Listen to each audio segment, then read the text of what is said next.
Hi everyone, and welcome to another episode of Grooming with Humanery. And today with us we have a very special guest, George Rawlings, who is the co-founder and CEO of Thursday, the offline dating app.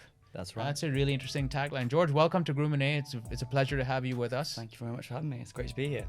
Let's actually start with your story, George, and tell us about Thursday. Yes. How it came about. Thursday. So Thursday is a dating app, but it's not your traditional dating app because it's actually off 6 days of the week. So it only works on Thursday, and it shows you people who want to go on a date that day, but we also have this really clever offline angle where we exclusively hire out loads of venues for singles to connect in real life and in person. It's a bit of an interesting story how we sort of got here. We had an app initially called Honeypot.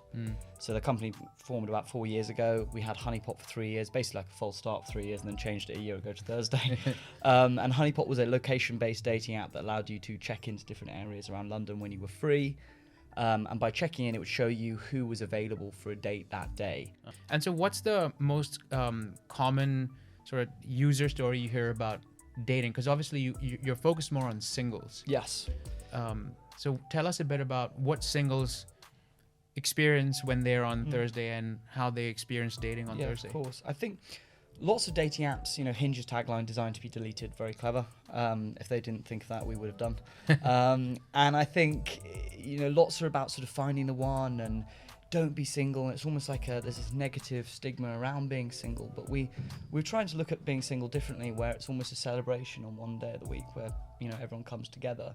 And there shouldn't be any shame in being single anymore. I think, being single is about, firstly, finding yourself and being comfortable with you first before you actually declare yourself and start dating other people. Yeah, absolutely. Okay, there are a couple of things that really jumped out there, and we're going to double click on that. Yeah. Finding that person, and I'm sure there's a very interesting journey that everyone goes on. Yeah. Trying to find that person while they're single. You talked about knowing yourself and finding that person first before you can be in a relationship, if that is your goal.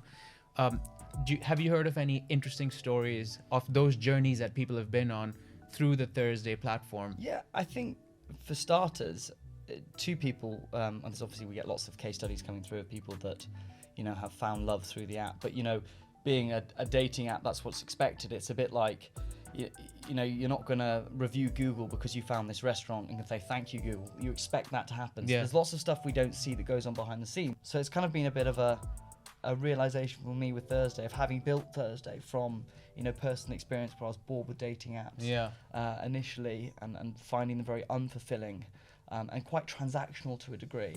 And I think this whole thing of this in real life of what we're doing, and not to plug Thursday, is much more of a fresher approach, because I think we've lost the ability to flirt and be better in person. That's our hashtag, is be better in person. Be better in person. Okay, that's a really, really powerful statement. In fact, that's one of the driving forces of Humanery, is that giving people that confidence, being able to do things that make you feel incredible, such that when you're in person you perform better, you do better, you play better, as we call it. Now, what have you experienced and what have you heard about in terms of people that want to be better in person? What do they do? Any interesting things that they've told you about? Well, I think to be better in person, there's got to be what we're doing obviously with the venues with Thursday is creating that environment where people are empowered to be better in person, because lots of the time that we all want our meet cute moment where we meet someone in a coffee shop or in a bar, and that only happens in films. But we thought, well, why can't we recreate that, where it is okay to go and say hello to someone new, but of course you've got to be confident enough in yourself to go and make that approach and say hello, where it's totally normal to do so. In a Thursday venue, everyone is there for the same reason, to make new connections in person. And it might seem scary. The first, couple of venues and that people go to is a bit like, gosh, that was a interesting experience for me. I'm not used to that, because it is outside your comfort zone. And I think by taking yourself outside your comfort zone, when you do feel confident and empowered and looking your best and feeling your best, you're gonna play better, as you say. Yeah, exactly. And what was your personal sort of routine, or your what was your secret sauce for when you had to put yourself out there before you met Michelle? Well, it's a funny story about sort of my self-care and grooming process. Before I met Michelle, I was on 3-in-1. Then a few weeks before I met her, I then moved to individual, conditions. Just before you met her? Literally, just before I met her. So that could be the reason why That could be the Oh, reason. that could be the reason. Exactly. So you went from tragic to magic just before you met her. Tragic to magic, yeah. I mean, I used to think if there was a 10-in-1 solution, I'd use that. The mouthwash, the toothpaste, the hair product, the everything. But then I sort of was looking into it and realizing that actually these products exist to sort of meet certain needs for the skin. But yeah, I'm no longer tragic. My co-founder would say otherwise, probably. But of course he would. Magic now, yeah. And so, what was Michelle's impression when she first saw your bathroom cabinet? And she said, "Well, look at this guy. He's got." Well, I didn't let her delve too far into it. Okay. I'd have the usual things on display, like the toothbrush, the toothpaste, the mouthwash, to show also it's a good sign to be able to have a display. It's almost like a trophy cabinet, isn't it? It's like look, I'm looking after myself, I'm looking after my skin. Yeah. I'm staying healthy, and I think I had the I think the 2-in-1, the 3-in-1 was right at the back, so she wonderful. So she couldn't see it. Exactly. Okay, good stuff. That's good advice for people who are in the market. And then what about things that people tell you about the process? And as you know, we were talking about the steps in the journey. You said there's a honeymoon period that people typically talk about. Then there's, of course, the period after that. What are some things that you think people can talk about in the early stages of the relationship? So this is someone who is meeting someone at a Thursday event, has taken the time to invest in themselves, look after themselves so they can, be better in person.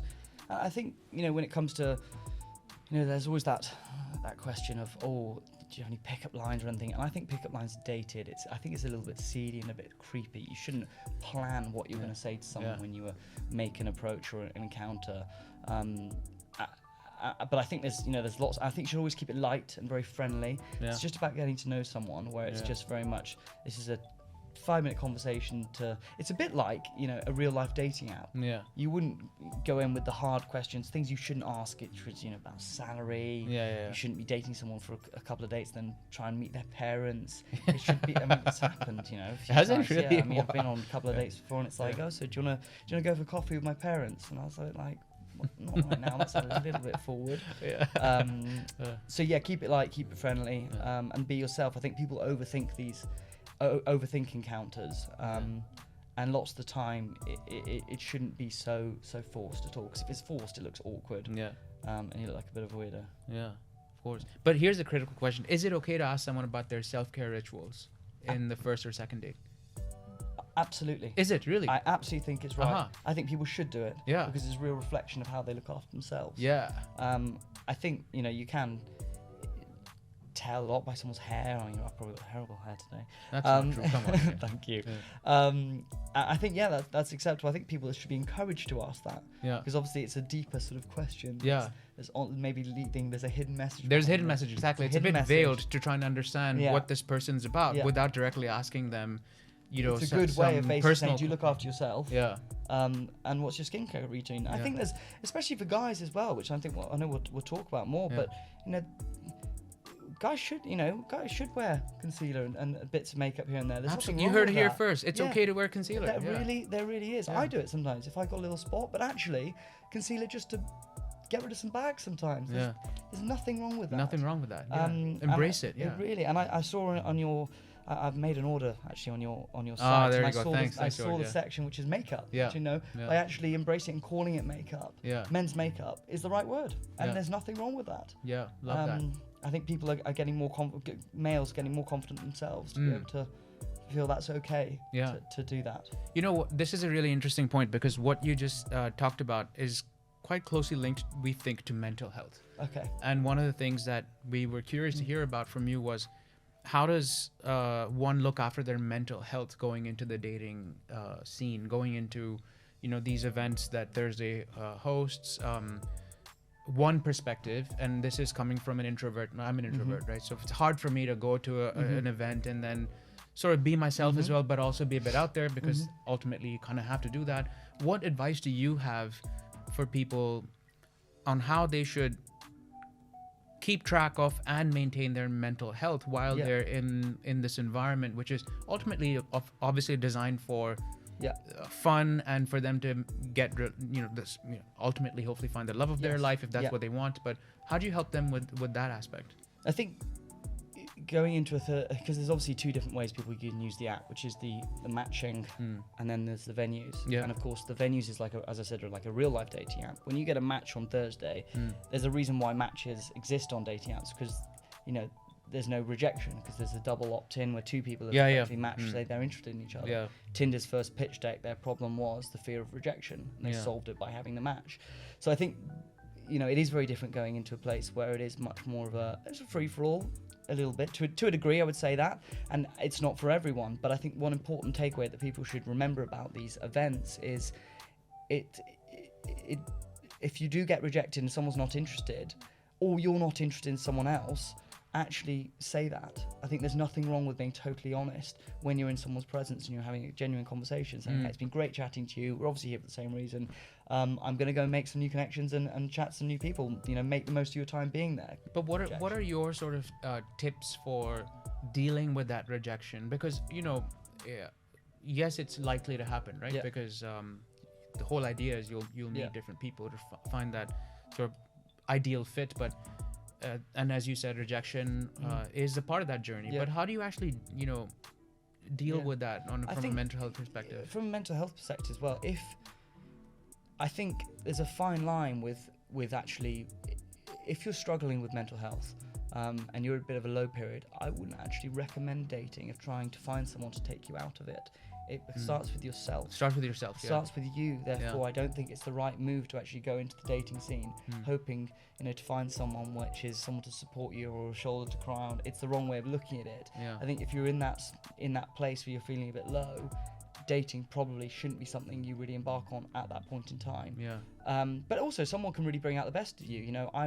I'm in a relationship. I'm much happier in myself. I'm confident.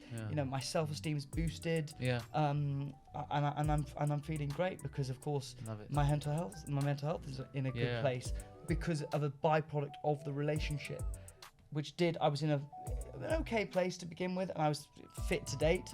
And I got myself out there, but it's made it 100 times better being in a relationship for me. Yeah, lovely. You should complement each other, I think. Exactly. That makes sense. So this reminds me of a statement that RuPaul, one of my wife's favorite shows, he says, how are you going to love somebody else if you ain't going to love yourself? So or something like that, in that vein. And I think that there's a huge part of that, right? Like you said, love yourself first before you can be able to give that to someone else. Totally agree. Totally agree. Yeah. Dating and also with grooming, you've got to put yourself out there. You've got to take lead and own it. Yes. And if we can educate and influence an entire generation to be better in person, where they actually can, flirt in real life. Yeah. Feel that magic. Yeah. That's what it's all about. Yeah, I love that. Have you noticed any differences between how men and women date and approach a singles event? Have you seen? I'm primarily more interested, obviously, in the male angle, because of where Humanery comes from. It's actually fascinating. You would think in these events. So what we do with the venues, by the way, to make sure we do a 50-50% split. So 92% of the time they're always sold out. So if it's a sold out event, we've got 50% guys, 50% girls. You would think. How do you maintain that split? Is that deliberate? Yes, correct. Okay. So we're constantly on a Thursday. There's a certain algorithm that's applied to the different venues to be shown at a certain point, and if there are too many guys, we'll stop showing. Then it's quite intelligent of how we make sure that ratio is 50-50. But you would think that the males would be quite confident and empowered, and I'm here, I'm going to go talk to anyone I can. It's actually not the case. It's the females. And females come in groups more. I think guys might buddy up with a mate, but girls will come in groups, safety in numbers. They might go for a couple of drinks before for that Dutch courage a little bit. And what I find fascinating is the guys who will sit there at the bar with a pint, chatting to their mate and not talking to anyone. You look like a bit of a dick. Like, you honestly look like, well, what are they doing? They're too cool for school? Yeah. Being too cool is not cool anymore. Yeah. It used to be that approach in dating would just play it cool and, unapproachable was sort of like desirable. Sort of quite mysterious, and that's not cool. Be honest with your intentions. Yeah. And I think in the event space, when we put on these Thursday venues, I find it amazing to see groups of females so empowered to go up to groups of single guys or guys with their mates, because they feel they're totally in control. They're allowed to do that. Yeah. You're allowed to do it in any other bar/venue. it just doesn't happen. Yeah. We wouldn't have if everyone was doing it all the time, we wouldn't have a business. Yeah. I mean, for the greater good of the human population, and people should be making approaches more in real life. Yeah. But it's fascinating where guys will be a bit shy at first because it's a bit like, I'm so ready for this Thursday event, bring it on. And actually, when they get there, they're a bit intimidated by it. Yeah. But I think the more you go to, the more you realise it's actually a very friendly environment because everyone's on their best behaviour. Because indirectly, everyone to a degree is being judged a little bit. Yeah. Judged is probably the wrong word, a little bit strong, but looked at as a potential prospect. Yeah, potential prospect. Yeah. Yeah. I have a theory of why these guys might be sort of still playing that too cool for school type game. And I think it stems from two reasons. Yes. And I wonder if you can corroborate that, if you think that that's actually true. The first one is just conditioning in society, because for a very long time, actually, that was the approach that was sold as the right approach. Yes. If you put yourself too out there, then it's likely that you're either considered a creep or a weird person, and then therefore you're not going to find someone. And of course, there's a healthy way to put yourself out there, right? There's a what's the right word I'm looking for? Not just polite, but also a more measured and holistic way to put yourself out there. And that's one, it's conditioning by society. But second thing is also the insecurities that sit within us. Of course. Yeah. And as much as people hate to admit it, everybody has insecurities, and everybody is holding on to stuff that they haven't talked about and therefore does not know how to process. And I see a lot of men, and this is just anecdotal observation, in these kind of social settings where maybe they've put on some hair product and maybe they think they've done their hair right, but actually maybe they're concerned about a bit of acne on their skin, and that's holding them back. They're not going to say it out loud, but they're just thinking, oh, what if she notices a bit of acne on my cheek, and then maybe she'll turn away, and maybe she'll never even think like that.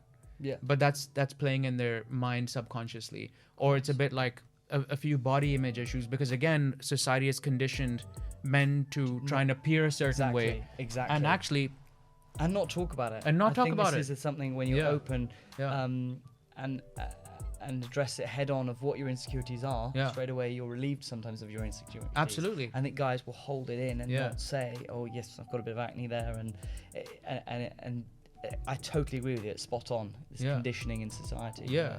I thought we were talking about conditioner at first. Yes, and conditioner, that too. Yeah, you do actually need conditioner. Yeah. Fun fact, and maybe you've heard about this, but and no disrespect to this brand, but there's a brand, H&S, I won't say what it is, but it's an anti-dandruff shampoo maker. And what's funny is that it actually makes your scalp drier. And what people often think of as dandruff is just dry scalp and irritated scalp. Yes, of course. Because the real dandruff actually is stuff that is infected. There's a fungal infection. And so you think about the flakes, but that's because you're using the wrong shampoo. Yeah. And you're not using conditioner afterwards. So your scalp is just dry. Yes. Just go and use some conditioner. It's okay to do that. The other question that comes to mind is about, again, going back to some funny stories, but this is more about red flags. You talked about a few of them where, like, don't just sit at the corner there and appear to be too cool. Are there any other red flags that you've come across that are interesting for people to know, such that they can prevent themselves from not committing the same mistake? Red flags, everyone's got their own sort of different benchmarks and ideas of what red flags are.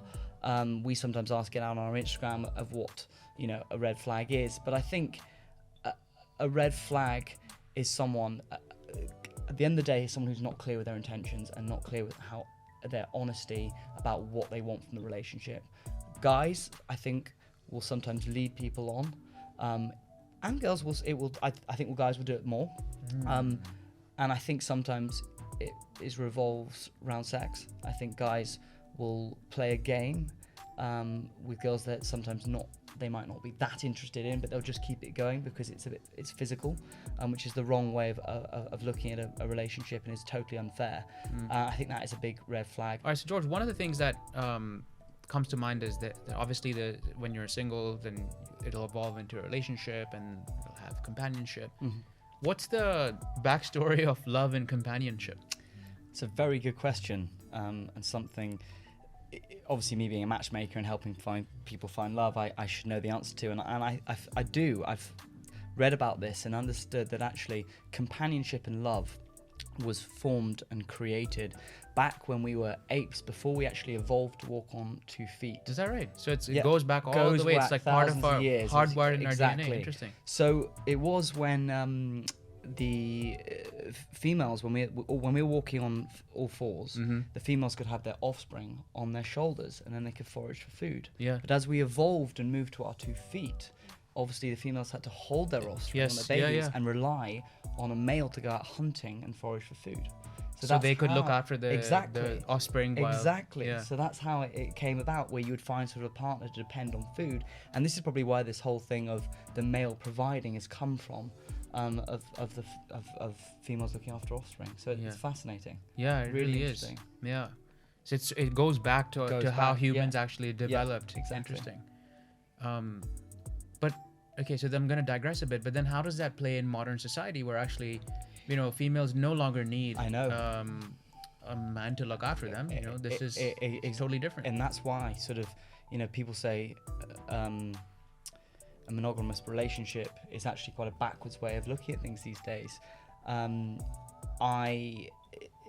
I think things like splitting the bill. Like, if I was to ask you, who should split the bill? Do you split? Does the male pay? Yeah. And I think it all depends. It's circumstantial, based on the and what your values are. Exactly, what your value are. Because some women, even though they're modern and independent, may still sometimes expect the man to pay. Yeah, they do, which obviously pisses a lot of guys off. But then it's all to do with your personal view of what you think's right.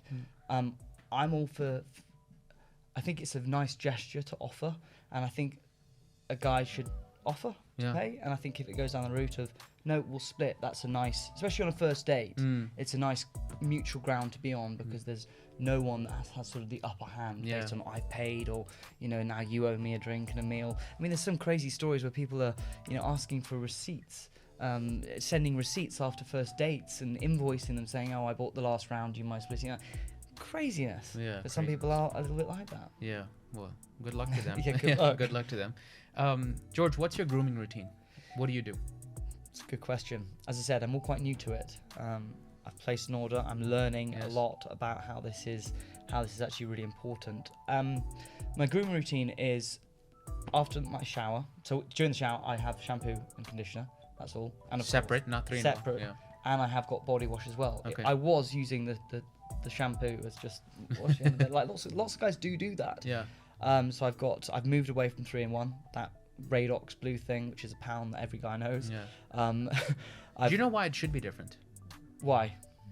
So your skin and your skin's composition and chemical balance is different across your body. Okay. So your scalp skin. So often people are like, I don't know where my face skin and my scalp skin starts. Right? I mean, is it the same? It's actually not, because if it was, then your hair would be growing on your face too, right? Okay. Now it's not the case. Now the truth is that your scalp has a different chemical composition. Again, I'm not a trichologist or a certified expert. This is what I've learned over time. Your scalp has different sebum, so that's the natural oils that the sebum glands are different in sort of quantity across your scalp than versus your face. You often talk about the T-zone, which is this forehead and the nose, and so actually using different products across different parts of your body is essential, because their active ingredients and composition is different to act differently in different parts of your body. I always thought it was the same stuff. It's exactly why 3-in-1 is a scam. Because you cannot use 3-in-1 as a face wash. It'll dry the hell out of your face. And the more you take the moisture out of your face skin, the more likely it is to age, the more likely it is to have imbalances, which may lead to, in certain bodies and certain skin types, acne or irritation. Maybe dryness can also lead to eczema. We were talking about how dandruff is actually, in many cases, just dry scalp. Yes, of course. And then you scratch it, and then it becomes infected. Yeah. So actually, the same thing can happen on your face, which is why it's so important to use different products on your face versus your head versus what you use in your underarms. And that's why you shouldn't use 3-in-1. Well, this is my. I think you should do a petition to make 3-in-1 illegal. I should actually. It should be illegal. Exactly. Bun that. Yeah, exactly. Yeah. It's dangerous. Sorry, I cut you off. So go on. So you no longer have 3-in-1. No longer have 3-in-1. I've got my conditioner, the shampoo, and my body wash. I also moisturize. Yeah. After a shower, mainly on the face. Mainly on the If I've face, got time, I'll go everywhere. Okay. I've also started getting pedicures lately as well. That's great. Just because, especially in the summer when you're going away, you want to make sure your feet look nice. Yeah, we sell a very cool product called a foot peel. Okay. Yeah. Is that like one of those cheese grater things? No, it's not a cheese grater. Okay. Yeah, it's actually they use that in a pedicure. Yeah. It's not a nice feeling. Yeah, it's not a nice feeling. Yeah. It's actually more like it's called glycolic acid, and Okay. it's like a sheet mask that sits on your feet and helps you sort of remove dead cells Yes. and regenerate the skin. And actually, you're right. When you're going out on a holiday, when you're wearing what do you call them, like sandals and slippers, like you want to, you don't want your feet to look nasty. I think a pedicure is a great way to look after your feet. Pedicure. Yeah. I do have concealer. Just if I've got like a spot, I'll hide it. But I want to wear a bit of concealer if you're feeling a bit tired. Just add some bags. Yeah. Some under eye cream maybe. Exactly. Yeah. I need to get on that. Yeah. And also, something that I've not done is my beard. Yeah. I don't actually groom that. You were talking about that earlier. Yeah. That you have different. Is it oils that go on your beard? Or Yeah. something? So well, some people color it in or something. Yeah. So there are beard pens, beard fillers. Okay. So if you're a bit conscious about your beard being a bit patchy, some people have patchy beards, then you can actually just do a little bit of color in. Yeah. And so it looks kind of natural, and it washes away when it's like removing makeup at the end of the day. But yeah, it is important to wash your beard because it can trap stuff. If you have the longer your beard, the more it can trap stuff. But also having some sort of a beard moisturizer because that will allow you to moisturize the skin under your beard. Okay. Because that can get dry, and often people talk about, some people say, well, I don't grow a beard as much as I want to because it feels itchy. Right. Well, that's because your skin underneath isn't being looked after. And so if your beard hair isn't moisturized enough and your skin underneath isn't moisturized enough, it will feel itchy. Okay. So you know how some people say, well, I can't grow a beard. I can have a short stubble, but I wish I could grow a longer beard. But the thing that holds them back is the itch, the beard itch or the beard dandruff. It's because you aren't looking after your beard and the skin underneath it with the right products. Yeah. And if you did that, and you did it consistently, you can grow as long a beard as you'd like. So is it a moisturizer? Because I've always found moisturizing when you're doing your face a little bit weird. Yeah, on your beard. Yeah, on your beard. Yeah. Is it special product? So they have a beard. We have beard moisturizers in Humanery. We have beard balms, and we have beard oils. Beard oils are a bit different. Yeah. The oils are more for the hair. Yeah. But the beard moisturizers are also for the skin underneath your beard, which you can just sort of like work in from bottom to top. Okay. And that way, then your skin underneath the beard is looked after too, which is important, and it's not to be ignored actually. Yeah. Yeah. And speaking of Humanery, how did you come up with the idea? Yeah, that's a great question. So it came from a personal struggle of not being able to find good quality products for myself. It started actually with two things. I used to get really bad post-shave rash, especially under my neck when I'd shave. In fact, one of the reasons I grew a beard was I just hated shaving so much. Yes. It's like, wow, I can't stand this.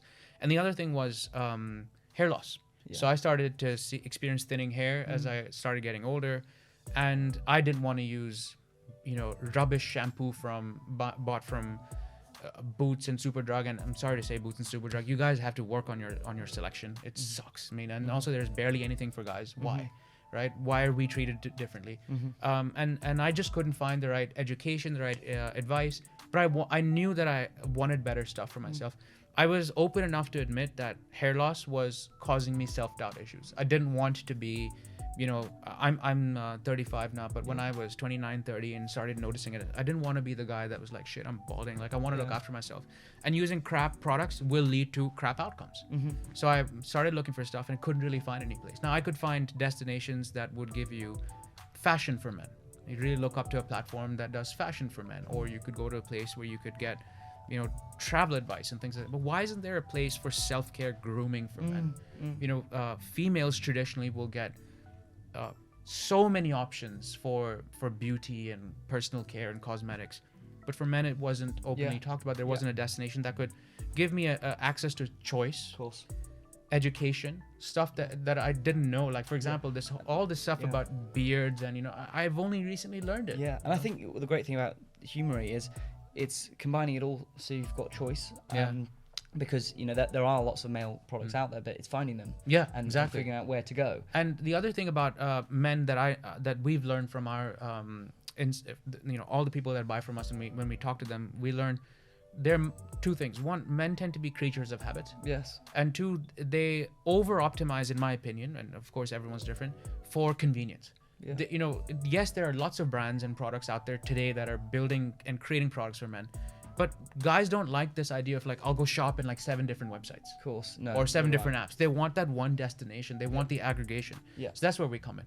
Love it. And it came from my personal struggle. Like I didn't want to dating. Exactly, right? And those are the most authentic solutions, right? Because you know that actually you're a user yourself, you're a customer yourself. Yeah. And if you stay very true to that, you will continue building solutions that will be meaningful to a lot of people. Yes. Because the truth is there are a lot of people that experience it, but maybe they don't talk about it. Yeah. Maybe it hasn't come to front of mind yet, but then if they started treating it with more care and urgency, they'll feel that boost in self-confidence, just like you guys are about, creating that really authentic sort of experience in person, be better in person. Yeah. We're actually very much about that too, which is why there's such a strong, really is a synergy between, or I don't like the word synergy, but that's such a strong bond and sort of this alignment between the two brands. And I think also what guys might do is they'll only get the products when they feel, oh gosh, I feel like I'm noticing it. Yeah. You should do it now. Yes, prevention starts. is better than cure. Yeah. Exactly. Yes.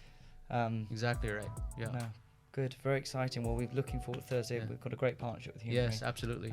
It's very exciting times. Well, George, thanks so much for being on Grooming with Humanery. It was wonderful chatting with you. I hope all of you have gained a lot of interesting insights. Please do check out Thursday. Download the app. Use it. Come to humanery.com. There is a special discount code. It's just Thursday, THURSDAY. So if you're listening to this podcast or watching it, use the code come to humanery.com. There's a special landing page that we've created for this partnership. Come upgrade your bathroom cabinet. Have that really amazing impression when your date comes over. Go from tragic to magic. Go from tragic to magic. That's it. Well, thanks for watching and thanks for listening. Hope to see you in the next episode. Take care.